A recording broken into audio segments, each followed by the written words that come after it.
The Heart Sutra Explanation, Part 1. So before we get into the explanation section, let's have a quick read of the Heart Sutra one more time.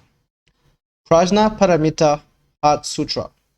The Bodhisattva Avalokiteshvara, while practicing the profound Prajna Paramita, clearly saw that all 5 skandhas are empty, thus overcoming all suffering. Sariputra, form is no different from emptiness. Emptiness no different from form. Form is just emptiness. Emptiness just form. Sensation, perception, volition, and consciousness are also like this. Sariputra, this is the emptiness of all dharmas.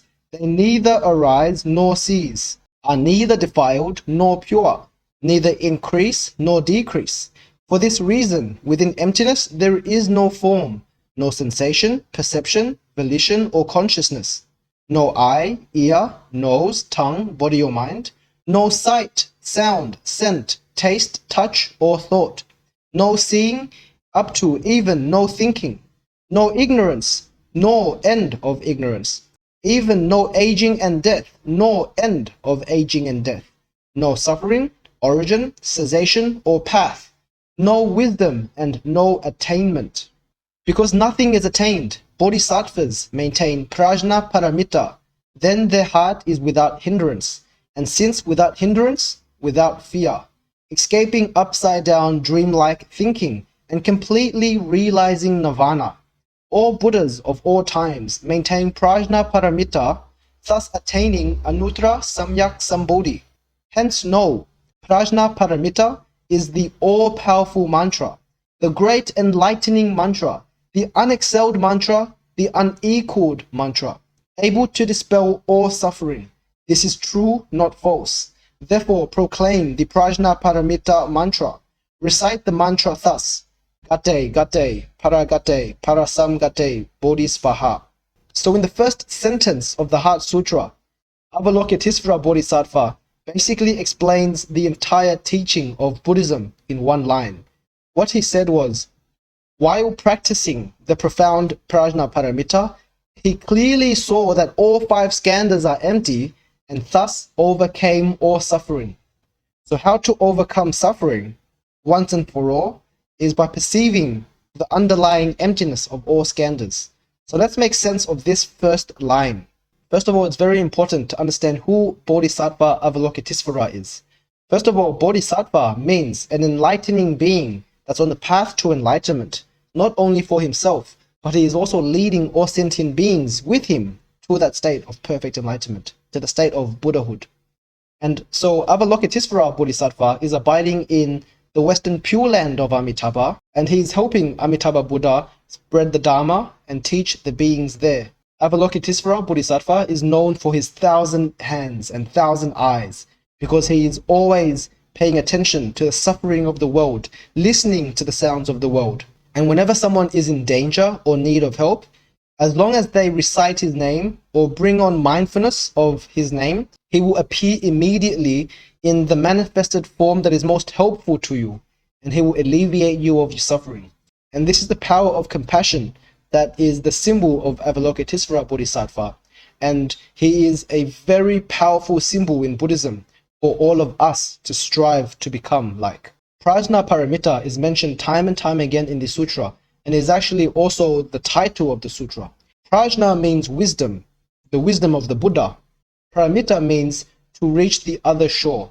And so Prajna Paramita means the wisdom to reach the other shore. When someone is practicing the Bodhisattva path, they must practice the 6 paramitas, meaning if they are able to perfect these 6 qualities, they will be able to attain the highest state of enlightenment. The 6 paramitas are morality, diligence, tolerance, generosity, concentration, and wisdom.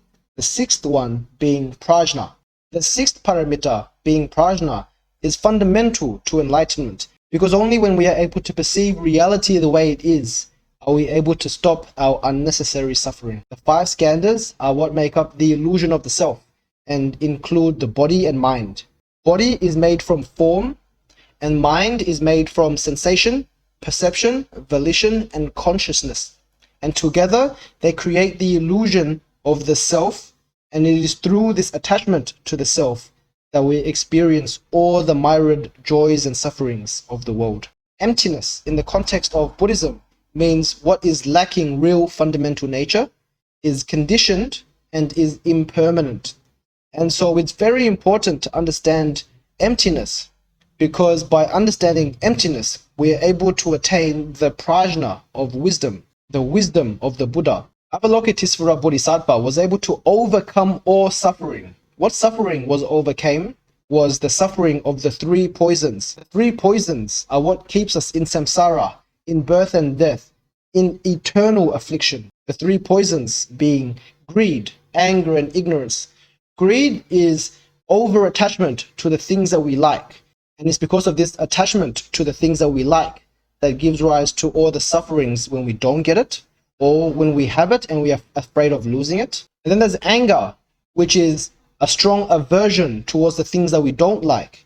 If we don't like a smell, if we don't like a person, if we don't like something, if we don't like an animal, and then whenever we see it or are exposed to it, that strong aversion gives rise to anger, to hatred, to jealousy, to all the mental afflictions that create myriad suffering. And the reason why we experience greed and anger in the first place is because of our ignorance, our failure to perceive reality as it is, and as a result of the lack of wisdom, we are creating all these suffering for ourselves. So Avalokiteshvara Bodhisattva, while practicing the teachings of emptiness, was able to perceive that the 5 skandhas are empty, thus overcoming suffering by detachment to the illusion of self.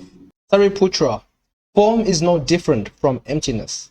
Emptiness no different from form. Form is just emptiness, emptiness just form. So here it's very important to identify the significance of Sariputra in the sutra. Sariputra is one of the Buddha's great disciples who was foremost in wisdom. The Buddha had many great disciples who all had different qualities. Sariputra was foremost in wisdom. Subhuti was foremost in emptiness. Ananda was foremost in learning. And so it's very important to identify who the sutra is directed at, because that gives us an idea of what the meaning of the sutra is about. In the Diamond Sutra, the Buddha was conversing with Subhuti. So that shows that the meaning of the sutra is revolving around emptiness. In the Heart Sutra, Avalokiteshvara Bodhisattva is conversing with Sariputra.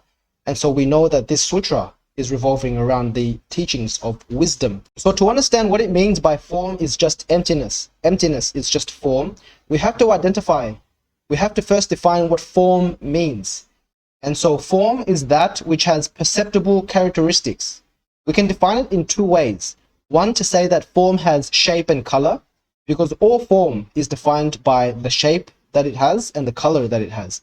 Beyond shape and color, form cannot exist. Another way to define form is through the 4 elements, because the physical universe is comprised of only the 4 elements: fire, water, earth, and wind. And there is no 5th element. Then we have emptiness, which is to say that which is without characteristics. Form has all the characteristics and emptiness has none, just like space. And so the essence of the Buddha's teaching is in this line: form is emptiness, emptiness is form. The reason being, form and emptiness are non-dual concepts. They are mutually codependent, just like 2 sides of the same coin. We cannot have one side without the other. The reason why we cannot have form without emptiness is because form is defined against emptiness, just like good is defined against bad. Right is defined against wrong. Like is defined against what I don't like. So we can't have one extreme without its opposite extreme. We can't have one view without its opposing view. For example, we cannot have happy without sadness. If we were to eliminate sadness from our life, it would also eliminate the potential of happiness, because happiness is defined against what is not sad. If someone is able to understand and penetrate this meaning, form is emptiness and emptiness is form, then we would be able to accept reality as it is and make peace with life right here and now. The reason why we don't accept things the way they are is because we are in constant resistance with what is happening. We constantly have attachment towards the good things, we have aversion towards the bad things, and we have ignorance of not knowing right and wrong, good and bad, what is real and unreal. And so that is why we suffer all the myriads of suffering. By understanding that all concepts are non-dual, we realize that we can't have the good without the bad. We must accept them both at the same time. And that's what makes life so meaningful and colorful and exciting. We can't have only right people without wrong people, because then we wouldn't have either. And if we could accept the non-dual nature of all concepts, of all phenomena, then we would realize that everything right here and now is exactly the way it should be. We would stop resisting what is, and we would make peace with life right here and now, which is the objective of Buddhism. Sensation, perception, volition, and consciousness are also like this. So in the previous slide, we were discussing what form is and how form is empty. Form was defined within the context of the 5 skandhas. The other 4 skandhas are the mind, the mental skandhas, being sensation, perception, volition, and consciousness. And so the 5 skandhas create the illusion of self, and by having attachment to the self, we create all the myriads of suffering. And in this sutra, Avalokiteshvara Bodhisattva wants us to see that the self is empty. The 5 skandhas don't have a self. And by doing that, we are able to overcome all our suffering. Sensations play a very important part in the illusion of self. Sensations can be labeled as either good, bad, or neutral, and is defined by what enters our senses. So if we are listening to sound, we are experiencing an auditory sensation. If we are touching the arm, we are experiencing a body sensation. If we are thinking, it is a mental sensation. And so sensations are created by the body coming into contact with the external environment, and when the mind is coming in contact with thoughts. Perception is how we make sense of what enters our senses. So when we see something, feel something, smell something, we give an idea to it, we give a label to it, we give a concept to it. For example, we have a sensation in the stomach and we label it as hunger. We have a dry sensation in the throat, we label it as thirst. We have a tingly sensation in the arm, we label it as itch. This is very important to recognize, because by changing our perception, we can change a negative experience into a positive one. Then we have volition, which is also karma, which means action, intention. And we do that by channeling our energy into a certain direction. How we tie all this into place is we have a sensation in the stomach, we perceive it as hunger. Then the volition is we get off our chair, go to the kitchen and get some food. And so volition could be happening either on a conscious level or an unconscious level. If it's unconscious, it's habitual. There is a sensation, there is an unconscious perception, and then we act unconsciously as a reaction. And this happens a lot during times of heated emotions, where we are saying things we don't mean. We are hitting people, we are fighting, and we don't mean to, but we are behaving unconsciously. Then there is also volition that is conscious. So if we are present, we can immediately sense in the stomach that there is a specific sensation. We can see that we are labeling it as hunger, and then we can decide whether or not we want to respond with volition by going to the kitchen or by just staying here and continuing with our work. Then there's consciousness, which makes up the 5th skandha and is the 8 consciousnesses. There are 5 sensory consciousnesses, the 6th one being the mind, the 7th one being the ego, and the 8th one being the Elias storehouse consciousness. And so the 5 sensory consciousnesses are the eye consciousness, ear consciousness, body consciousness, etc. The eye consciousness is when the eye, which is the sense organ, comes into contact with sight, which is the external environment. And the connection gives rise to visual consciousness, the eye consciousness. And so the eye consciousness does not know that the other consciousnesses exist, but they react to each other because of habit, because of conditioning. But they don't know that each other exists. Visual consciousness only exists as its own realm that is separate completely from the auditory consciousness, the tactile consciousness, the mental consciousness, and so on. The mind consciousness is when the mind makes contact with thoughts, and together it gives rise to the mental consciousness. Then there is the manas consciousness, which is the ego that identifies with thought, identifies with senses, identifies with memories and perceptions, and says, this is mine. It is because of the manas consciousness that we experience all the myriads of joy and all the myriads of pain and suffering. It is because the ego and the manas is always identifying with these states, saying, this is my thought, this is my body, my sensation, my perception, my feeling, And so when suffering arises, the manas consciousness identifies with it and says, this is my suffering. When joy arises, the manas consciousness likewise identifies it as, this is my joy. If we were able to be liberated from the manas consciousness and transcend that consciousness, then there would just be suffering. There would just be joy. There would just be thoughts, sensations, and perceptions without the identification of I. This is mine. This is mine. Finally, we have the alias storehouse consciousness, which is basically like a hard drive, a memory drive, where we store all the impressions from the beginning of time into the storehouse consciousness. So everything we've ever heard, we've ever thought, we've ever seen, we've ever done is all stored in the storehouse alias consciousness. Sariputra, this is the emptiness of all dharmas. They neither arise nor cease, are neither defiled nor pure, neither increase nor decrease. So the reason why all dharmas are empty, and this is very important to understand, is because all phenomena, all things in the world, physical or mental, have the same nature. They are all conditioned. They are impermanent, they lack inherent self, and so they are empty in nature. The reason why they are conditioned is because they only arise if certain causes and conditions are met. If we take away certain causes and conditions, the thing will stop being the way it is. For example, we have a beautiful flower in a pot, but the beautiful flower only exists this way because we are watering it. We are providing it sunlight, we give it soil, we give it air to breathe. Whereas if we were just to remove one of those conditions, the flower would change. And that's what it means by the flower is conditioned. Everything is conditioned. We are the way we are because we are conditioned by certain causes and conditions that keep us the way we are. And by extension, it means that everything is impermanent. Nothing lasts forever because everything is changing with the changing causes and conditions. And all those causes and conditions are also changing. And there is never something that doesn't change. And so that means that everything is always changing. And that is a fundamental truth. By that, it also means that everything lacks inherent self.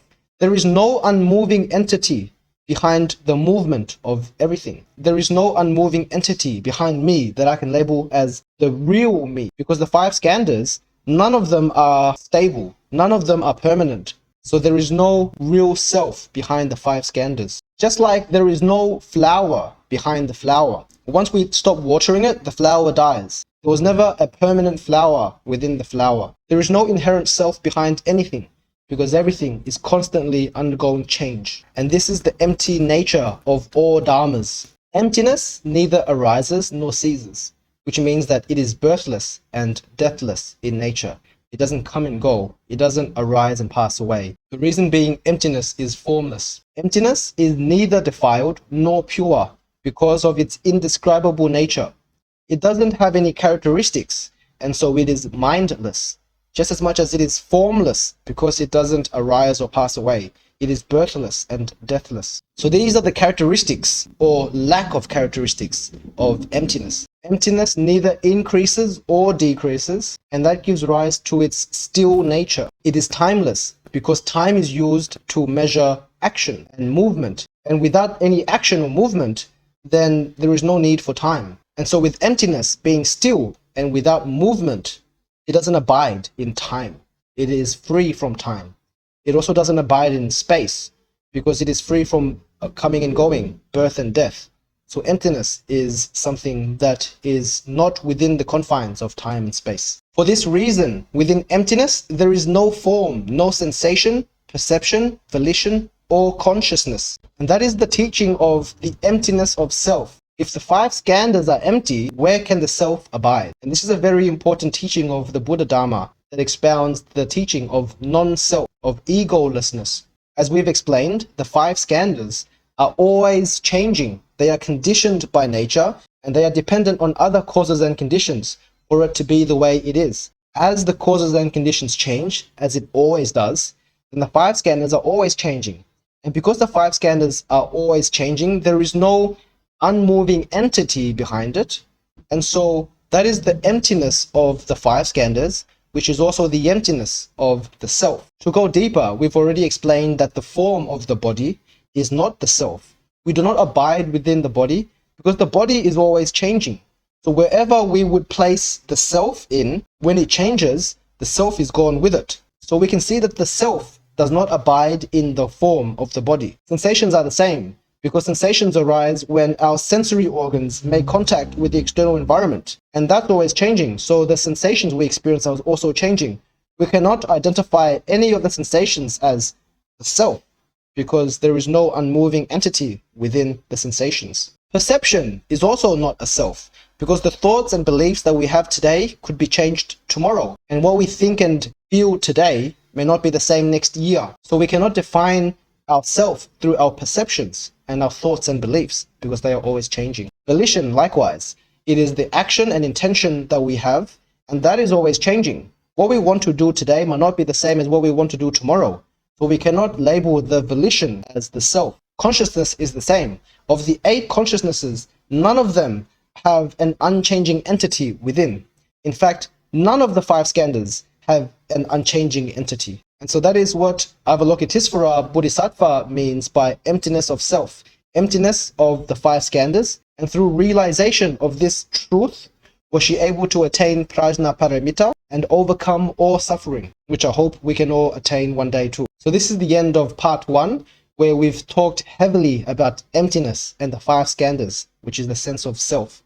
In the next video, we go much deeper into all the varieties of the Buddhist teachings and how Avalokiteshvara Bodhisattva has also claimed that even the most wholesome dharmas are also empty. See you there.